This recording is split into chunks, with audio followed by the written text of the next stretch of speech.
En un país donde la desolación es algo natural, no tomamos en cuenta nuestra realidad. Como presidente de la República, Las memorias que nos llevan y compartimos probablemente no nos importen, pero hubo algunas personas que murieron por tener esas memorias. ¿Qué nos ha llevado a tanta desgracia? Al caminar sin pensar. ¿Por qué vemos a hombres con uniformes vistiendo nuestros colores, siendo repudiados por gente que reclama justicia? Ahora, ese grupo hará memoria de lo que realmente pasó. Y lo que realmente pasó no solo se cuenta en una historia, sino es memoria colectiva.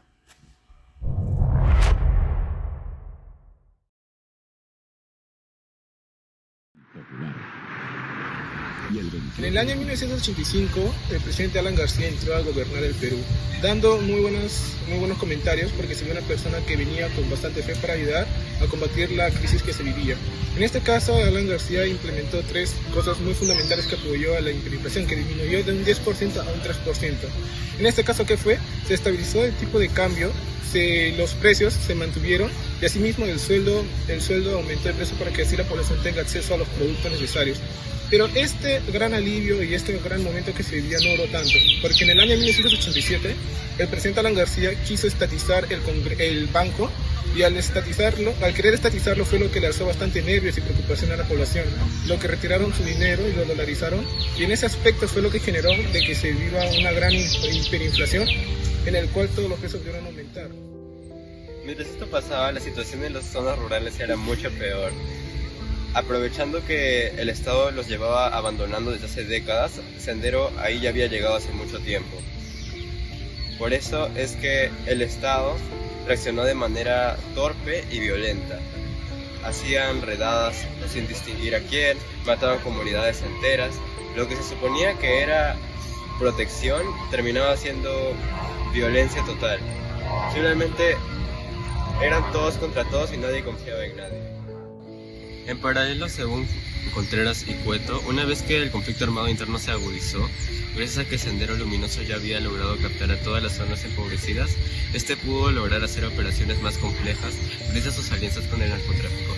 A su vez, el Estado reaccionó de una manera errática y mandó a las Fuerzas Armadas a realizar acciones que podrían considerarse de guerra sucia.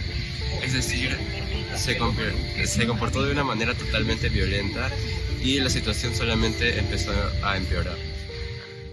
El problema es que no se veía en todas partes con la misma intensidad. Mientras tanto que la capital es un tema fácil de hablar, en provincia simplemente no lo es.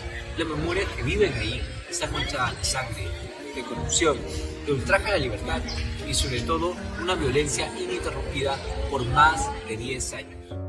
Según el libro Atravesar el silencio de la socióloga Usili y la socióloga Bueno, se puede demostrar principalmente de que las memorias que se viven, que se transmiten a través de boca a boca en Lima, no tienen la misma carga emocional que las que tienen en provincia en Ayacucho, ya que estas son de fácil acceso y se pueden encontrar en comentarios cotidianos y conexiones del día a día. Mientras tanto, en provincia, simplemente es algo que no se debe tocar.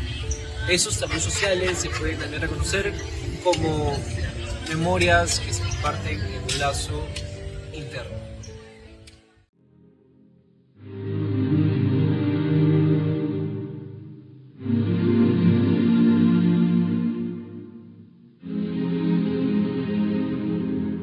Y esto no solo quedó en el pasado, sino que este dolor también se heredó a sus hijos y a sus nietos, que crecieron con este sentimiento de trauma, que no saben de dónde venía. Crecieron con miedo, rabia y una soledad que recorría todas sus casas. Y nos damos cuenta que esto se mantiene hasta en las zonas rurales en la actualidad. Pero no solo en esas zonas, sino también en las zonas urbanas, nuestras propias ciudades, que llegan hasta nuestras aulas donde estudiamos. Es por ello que este trabajo académico no solo busca estudiar el pasado, sino tratamos de reconstruir los hechos desde un punto de vista, una perspectiva de un ciudadano que ha atravesado todos estos hechos. Es por ello que a continuación pasaremos a la pregunta de nuestro invitado especial esta noche. Uno. Buenas tardes, señor Julio. ¿Cómo están? ¿Qué tal? Buenas tardes, señor Julio. Bienvenidos. Buenas tardes. Bienvenidos, chicos. Que les pueda servir. Maestro, el día de hoy, ¿qué vamos a cocinar?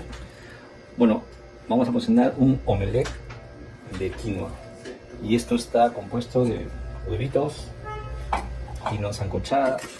Me gusta ponerle un toque de orégano, sal que le da sabor y una pizquita de aceite. ¿Cuál era su ocupación o actividad principal durante los años 1987 a 1992? En esa época yo ya estaba en la universidad, estaba en la Católica, en estudios generales y letras. Y pues, en ese momento pensaba sobre mi futuro, ¿no? Tenía que estudiar, trabajaba y estudiaba. Lo que pasa es que yo vengo de una familia de 11 hermanos. Mi papá, mi mamá, y de ahí mi papá trajo a su mamita a la casa de mi abuelita y trajo a mi tía, y así éramos como 15 en mi casa. Pero en fin, la idea era siempre estudiar para salir adelante, ¿no? Porque la crisis era muy complicada. En momentos muy difíciles, básicamente con lo que fue después del gobierno de la dictadura militar que fue del 68 al 80, y de ahí vino el Belaúnde del 85, y de ahí vino del 85 al 90 Alan García, ¿no? Y fue un gobierno un desastre, ¿no? Eso fue lo que vivimos en esos momentos. Claro, comprendo.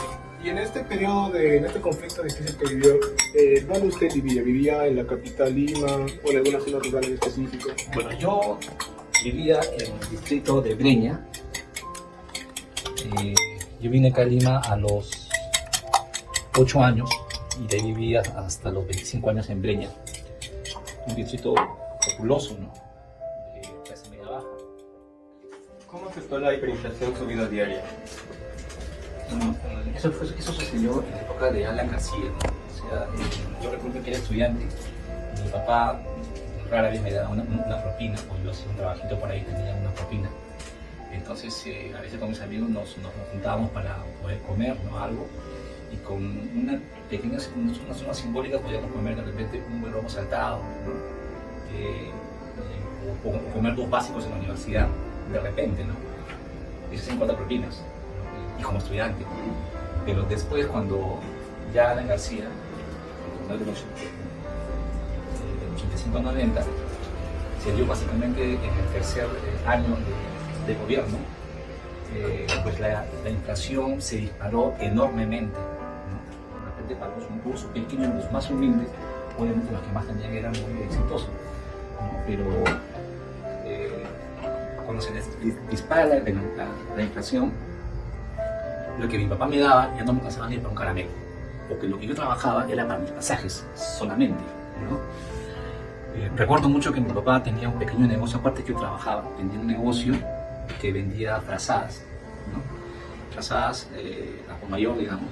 Él tenía como un cuarto con una como hasta llenecita.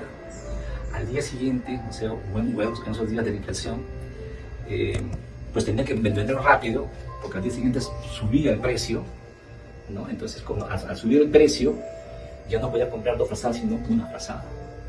Y eso trajo una crisis económica a todas las familias, ¿no? Y pues se vivió cosas muy tristes, ¿no? Porque al no alcanzar el dinero había mucha escasez de alimentos. Las personas teníamos que hacer cola para poder conseguir, digamos, 1 kilo de arroz, un tarro de leche, ¿no? Y en las tiendas, en esa época no había por lo que hoy hay Macro, había tiendas como Macro, había Escala Gigante, desde Ubón, digamos. ¿Qué lecciones cree que le dejó esta experiencia para el país y para usted en lo personal?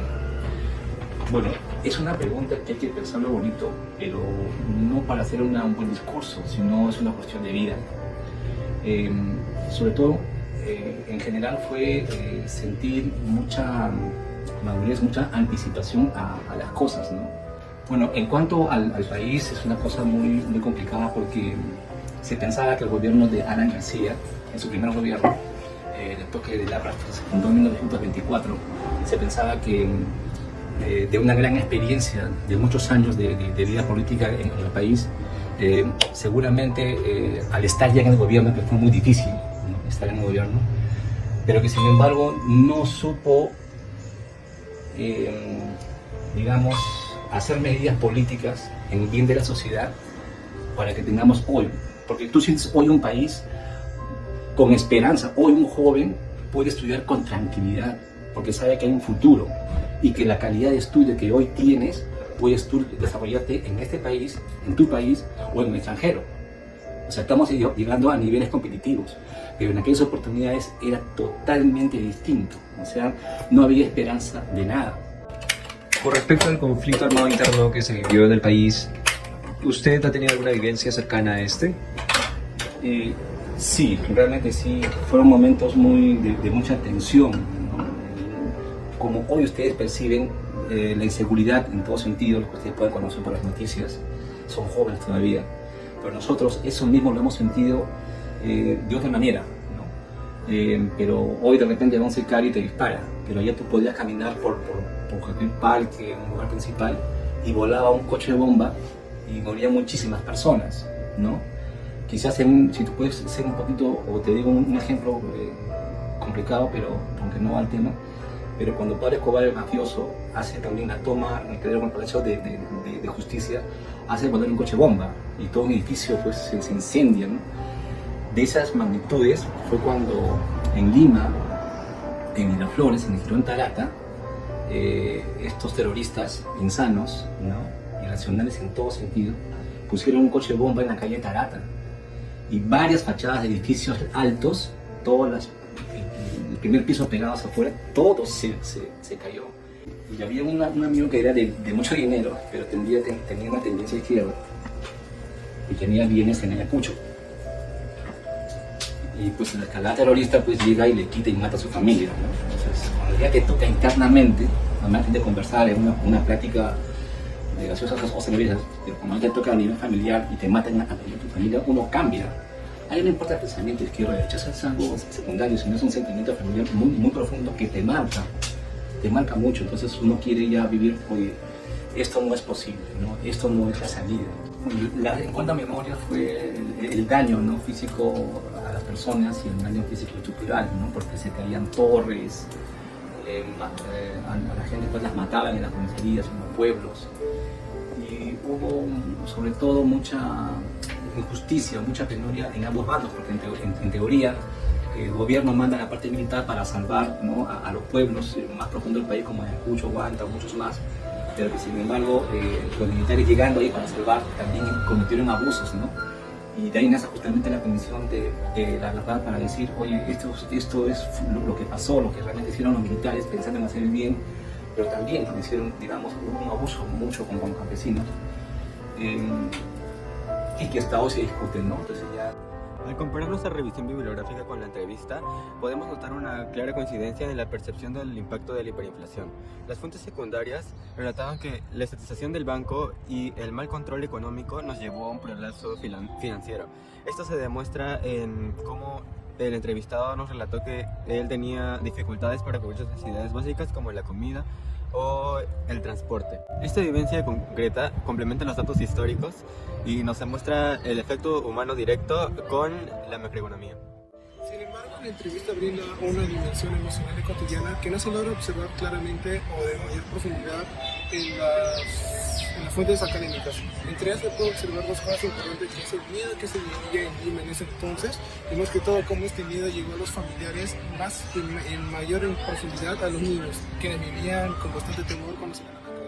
Se puede ver en la fuente entrevistada y en la fuente escrita que la forma de abordar el dolor que se puede dar tácitamente o explícitamente es totalmente diferente. Se plantea en el libro a través del silencio de que principalmente el espacio geográfico, la perspectiva, datos psicológicos y datos físicos de una misma persona pueden influenciar para poder dar un resultado diferente.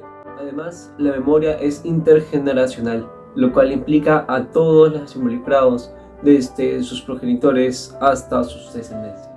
Esta complementariedad resalta la importancia de agregar voces ciudadanas a los estudios académicos para así entender cómo el pasado sigue moldeando el presente del Perú. En conjunto, tanto las fuentes bibliográficas como el testimonio nos permiten dar una visión más integral del conflicto armado y sus consecuencias. Este testimonio no solo valida los datos históricos, sino que les da un lado más humano